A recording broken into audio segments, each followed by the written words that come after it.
Assalamualaikum warahmatullahi wabarakatuh. Kami di sini dari kelompok 3 akan menjelaskan tentang kesempatan berwirausaha. Wirausaha adalah seseorang yang memiliki karakter selalu tidak puas dengan apa yang telah dicapai dan terampil memanfaatkan peluang dalam mengembangkan usahanya dengan tujuan untuk meningkatkan kehidupannya. Kebijakan adalah suatu ketetapan yang memuat prinsip-prinsip untuk mengarahkan cara-cara bertindak yang dibuat secara terencana dan konsisten dalam mencapai tujuan tertentu. Secara umum, tujuan dari bisnis adalah menyediakan produk berupa barang atau jasa yang untuk memenuhi kebutuhan manusia, serta memperoleh keuntungan dari aktivitas yang dilakukan. Adapun tujuan yang ingin dicapai tidak hanya untuk memenuhi kebutuhan konsumen, namun terdapat banyak hal yang ingin dicapai oleh perusahaan dalam bisnisnya. Adapun tujuan jangka panjang sebelum mendirikan bisnis adalah 1. Market standing, 2. Innovation, 3. Physical and financial resource, 4. Manager performance and development.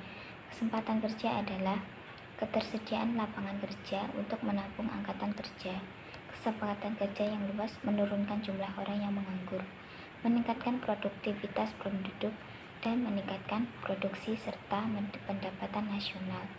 Kesempatan kerja atau permintaan tenaga kerja merupakan permintaan turunan dari permintaan terhadap produk, barang, dan jasa. Pentingnya kesempatan kerja yaitu 1. Penciptaan lapangan kerja serta pembayaran upahnya mungkin merupakan satu-satunya mekanisme yang dapat membagi kembali pendapatan kepada mereka.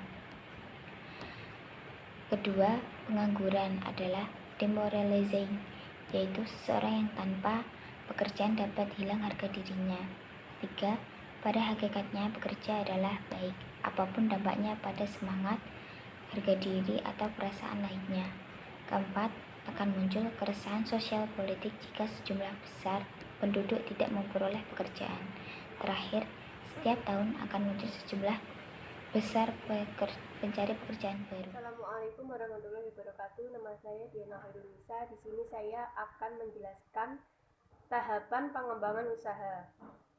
Yang pertama, memiliki ide usaha. Usaha apapun yang dilakukan akan dikembangkan oleh seorang wirausaha. Awal kemulaannya berasal dari suatu ide usaha. Ide usaha apapun yang dimiliki oleh seorang wirausaha dapat berasal dari berbagai sumber. Ide usaha bisa muncul setelah melihat keberhasilan bisnis teman, saudara, ataupun orang lain yang berwirausaha. Yang kedua, konsep usaha. Ide usaha merupakan langkah awal dalam sebuah wirausaha. Untuk melaksanakan ide usaha tersebut, seorang wirausaha memerlukan sebuah konsep usaha untuk menjalankan ide-ide usahanya. Yang ketiga, menghitung kebutuhan investasi. Investasi merupakan aktivitas pembelian barang modal aset untuk mendapat sejumlah pendapatan. Dengan demikian, pada hakikatnya aktivitas bisnis merupakan kegiatan memancing uang dengan sejumlah uang. Yang keempat, studi kelayakan usaha. Sebelum sebuah kegiatan investasi dilakukan, para wirausaha disarankan untuk menguji kelayakan usaha atas suatu konsep usaha yang akan dijalankan. Pengujian tentang kelayakan usaha dapat menunjukkan sejumlah hal-hal penting yang akan menentukan apakah suatu usaha dapat berjalan dengan baik atau tidaknya. Dalam artian, apakah usaha tersebut dapat memberikan keuntungan atau laba sesuai harapan dari ide dan konsep seorang wirausaha. Yang kelima, pengembangan rencana usaha. Wirausaha adalah orang yang melakukan penggunaan sumber daya ekonomi, uang, tenaga kerja, material, dan lain-lain untuk memperoleh keuntungan. Dengan demikian, komponen utama dari perencanaan usaha yang akan dikembangkan oleh seorang wirausahawan adalah perhitungan laba dan rugi pro forma yang akan dijalankan. Yang keenam, implementasi rencana usaha dan pengendalian usaha. Rencana usaha yang telah dibuat baik secara detail maupun global, tertulis maupun tidak tertulis, selanjutnya akan diimplementasi ke dalam pelaksanaan usaha. Rencana usaha yang akan menjadi panduan bagi seorang wirausaha dalam menjalankan usahanya. Assalamualaikum warahmatullahi wabarakatuh. Nama saya Syarifatul Ilma Sajad. Saya akan menjelaskan mengenai bisnis keluarga. Pada saat ini kebutuhan masyarakat untuk mendapatkan income keuangan sangat tinggi guna untuk menunjang keperluan hidup dalam keluarga. Kreativitas sangat dibutuhkan agar mampu bertahan dalam tekanan kebutuhan sehari-hari yang semakin berat. Keluarga harus mampu memecahkan permasalahan perekonomian yang ada dalam keluarga dengan cara yang tidak berdampak masalah di kemudian hari. Banyak tawaran yang menggiurkan dari berbagai perusahaan keuangan yang ada, namun pada akhirnya hanya menyebabkan keluarga menjadi terlilit masalah yang lebih besar lagi. Bahkan praktik kejahatan banyak didasari oleh besarnya kebutuhan akan uang dan keinginan masyarakat untuk mendapatkan uang dengan cara yang praktis dan cepat. Masalah ekonomi keluarga diatasi dengan melakukan kegiatan usaha yang salah satunya usaha berbasis keluarga. Perusahaan keluarga merupakan fenomena tersendiri dalam dunia bisnis. Jumlahnya yang sangat banyak dan memiliki andil yang cukup signifikan bagi pendapatan negara. Suatu perusahaan keluarga dinamakan perusahaan keluarga apabila terdiri dari 2 atau lebih anggota keluarga yang mengawasi keuangan perusahaan. Perusahaan keluarga sendiri biasa didirikan, dipimpin dan dikelola oleh anggota keluarga sendiri, walaupun sebagian dari perusahaan keluarga telah dikelola oleh para profesional yang berasal dari luar keluarga. Bisnis yang dikelola keluarga memiliki keuntungan dan kekurangan. Keuntungan atau kelebihan dari perusahaan keluarga antara lain 1. Kesempatan bekerja sama, 2. Saling percaya, memperteguh keluarga dan bisnis, 3. Kesempatan untuk menciptakan kekayaan, 4. Sebagai cara untuk menurunkan nilai-nilai kepada anak, 5. Respek di masyarakat, dan 6. Pengaruh yang lebih besar sebagai individu. Sedangkan kekurangan dari perusahaan keluarga antara lain yang pertama potensi munculnya konflik, 2. Munculnya kekecewaan ketika tujuan pribadi tidak tercapai, selanjutnya terlalu banyak masalah finansial, hilangnya privasi yang disebabkan oleh publisitas, dan rentan terhadap kritik dari luar keluarga. Assalamualaikum warahmatullahi wabarakatuh. Saya Laila Furnisa. Di sini saya akan menjelaskan tentang kesempatan berwirausaha dalam menjalankan bisnis franchisor atau franchise. Seorang wirausaha yang kekuatannya dibatasi oleh hubungan kontrak dengan organisasi franchise atau franchisor yang salah satu pihak dari orang membuat usaha untuk melakukan franchise kepada pihak lain. Franchise adalah sistem pemasaran yang berkaitan kepada kedua belah pihak yang terkait perjanjian legal yang karenanya franchise melaksanakan bisnisnya menurutnya atau menurut terminologi yang dispesifikasikan oleh franchisor. Seperti diketahui, franchise dapat dilakukan sebagai produk atau jasa dari dalam negeri maupun luar negeri. Berbagai produk atau jasa yang saat ini franchise seperti pemasaran, yaitu makanan, minuman, bisnis, ajaran, dan lembaga pendidikan. Dasar hukum franchise yaitu Undang-Undang Nomor 9 Tahun 1999 tentang kemitraan. Selanjutnya, keuntungan menggunakan sistem franchise. Yang pertama, produk yang tersedia. Yang kedua, harga yang sudah standar. Yang ketiga, model pelayanan yang sama, dan yang lain-lain. Kelebihan dan kekurangan franchise yaitu tingkat franchise yang rendah dan dapat pelatihan formal pada metode pemasaran, sudah teruji dengan bantuan manajemen yang lebih simpel daripada membuat usahanya sendiri. Pada kekurangan franchise itu sendiri, biaya yang dibutuhkan sangatlah besar untuk pembatasan pengoperasian bisnis atau hilangnya kebebasan pada wirausaha.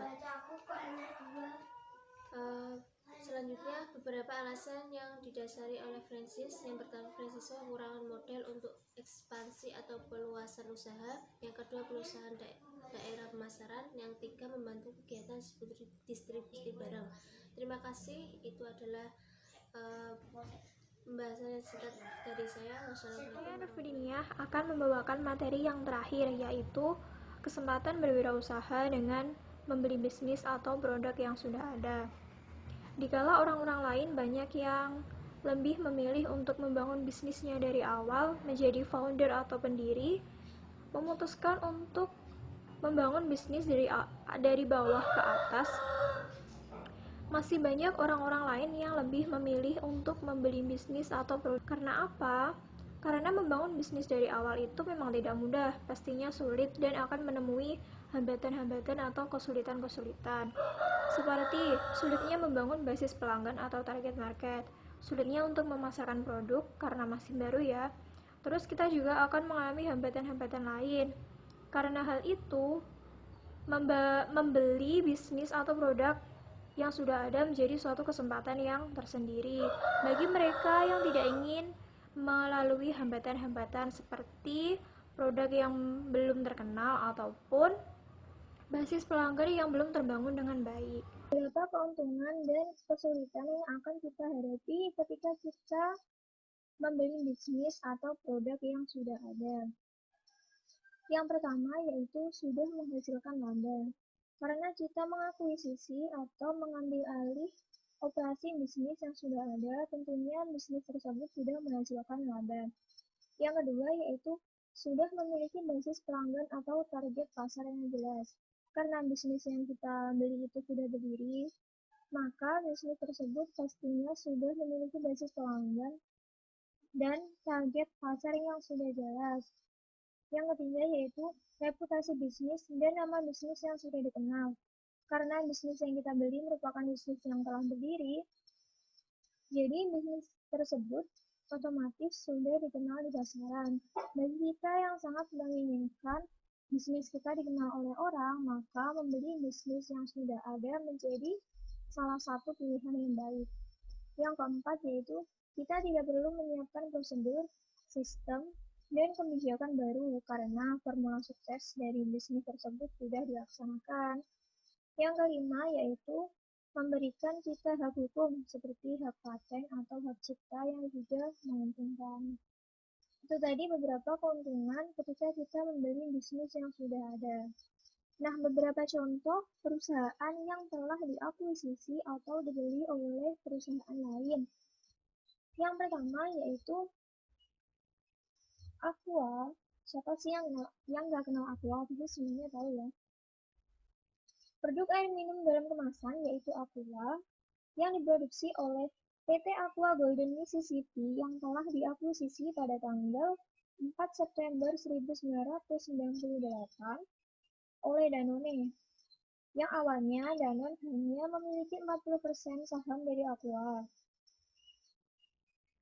Akhirnya, Danone membeli lagi saham dari Aqua sebesar 75%. Akhirnya, pada tahun 2000, Aqua mengganti labelnya menjadi Danone Aqua. Jadi, perusahaan air minum dalam kemasan tersebut dulunya memang dimiliki oleh PT Aqua Golden Mississippi yang akhirnya dibeli oleh Danone. Danone ini adalah perusahaan dari luar negeri. Yang kedua yaitu produsen rokok terbesar kedua di Indonesia, yaitu PT HM Sampurna Tbk, yang juga diakuisisi oleh perusahaan luar negeri yaitu Philip Morris pada tanggal 14 Maret 2005 dengan membeli saham Sampurna sebesar 40%. Yang terakhir yaitu yang pastinya kita semua tahu ya bahwa sosial media WhatsApp dan IG atau Instagram telah diakuisisi oleh Facebook. WhatsApp dibeli oleh Facebook pada tahun 2014 senilai 19 miliar US dollar. Sedangkan Instagram dapat dibeli oleh Facebook pada tahun 2012, namun hanya senilai 1 miliar US dollar. Nah, karena WhatsApp sama IG ini diakuisisi oleh Facebook sehingga logonya berubah. Sekarang sudah kita ketahui ya bahwa WhatsApp, Instagram, Messenger telah diakuisisi atau dibeli oleh Facebook. WhatsApp from Facebook. Jadi WhatsApp ini telah dibeli oleh Facebook yaitu oleh Mark Zuckerberg. Namun, meskipun membeli bisnis yang sudah ada atau produk yang sudah ada memiliki beberapa keuntungan, bagi kita yang tidak berhati-hati, kita pastinya akan terjebak dalam sebuah bisnis dengan inventaris usang ataupun karyawan yang kurang kooperatif. Maka dari itu, kita sebagai wirausaha harusnya tetap berhati-hati dalam memilih bisnis yang sesuai dengan diri kita. Itu tadi beberapa presentasi dari kelompok kami, semoga bermanfaat dan apabila ada kurangannya atau pertanyaan bisa ditanyakan.